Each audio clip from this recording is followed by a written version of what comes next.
Well, I just got done hiking an insane waterfall, and it's really beautiful here, and I'm really out of breath. I was going to head back today, which is about a 5-hour drive, or I could just camp here. I think I'm just gonna camp here because why not, you know? I think my plan is to camp at this campground where you needed either a fishing or a hunting license to hike this trail today. So I just got a 1-day pass fishing license, and I found a campsite that is free as long as you have a hunting or fishing license.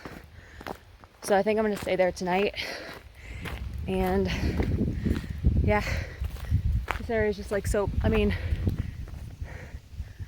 come on, unreal. Okay, I can kind of breathe for a little bit at least.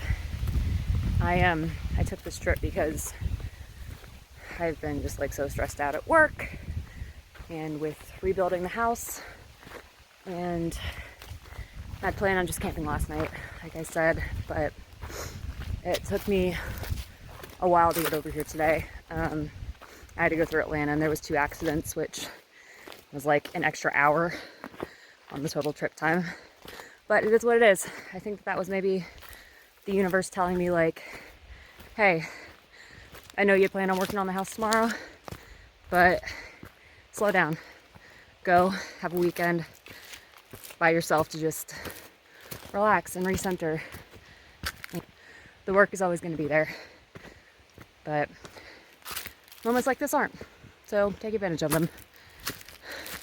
And that's my 2 cents for the day before I die up this hill.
hasn't been a single soul on this trail. I think maybe everybody's at church because it's a Easter Sunday, but it's been like so peaceful and so quiet.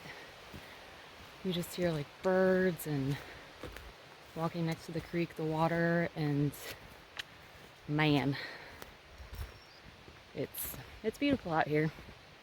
I don't want to leave today, but I feel a lot better than I did when I first got up here. So yeah, I'm feeling really optimistic and really grateful. I think that the absolute best way to, if you are feeling down or off, just go spend some time in nature. It every single time makes me feel just rejuvenated and like a complete new person, you know, and just ready to tackle whatever life's problems may come my way. So, yay nature. Thanks, bro.